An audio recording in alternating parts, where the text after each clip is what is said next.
नमस्कार मित्रांनो, तुम्हाला एक गोष्ट सांगतो. लग्नाची गोष्ट आहे.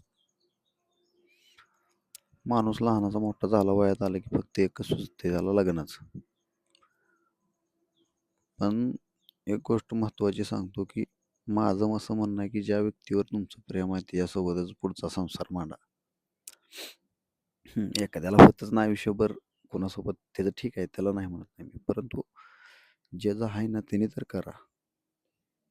कारण ही दुनिया प्रेमावर बनलेली आहे मित्रांनो. प्रेम द्या, प्रेम घ्या हीच विषय आहे. आणि दुसरी गोष्ट मी तर म्हणेन की बाबा हे जमवणं हे जमवून करणं हे फार चुकीचं आहे. कारण बघा ना, मरस्तोवर कॉम्प्रोमाइज करावं लागतं आयुष्यभर. समजूनच घ्यावं लागतात प्रत्येक गोष्टी. असं पण बिगर ह्याचं राहिलं तरी पण काय कोणाला दुनियाला घंटा फरक पडत नाही. लोक काय म्हणतील, लोक नाव ठेवतील, ह्या भावनेनं लोक काय करतात माहिती का, पटदिशी अक्षता टाकून मोकळं होतात. म्हणजे हात पिवळं करून घेतात.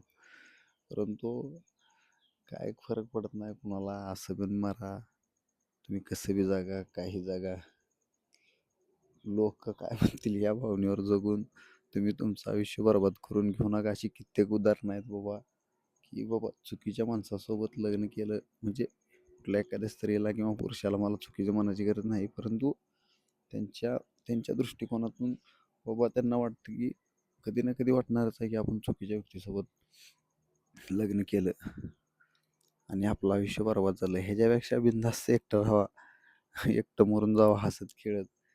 कारण बाबा काय घडलं किंवा काय विषय झाला तर दोष तर आपल्याला देता यावा स्वतःला.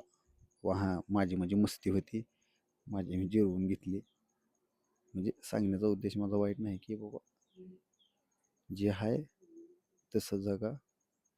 लोकांना दाखवण्याच्या नादामध्ये आपल्या आयुष्याचा खेळ करून घेऊ नका. धन्यवाद.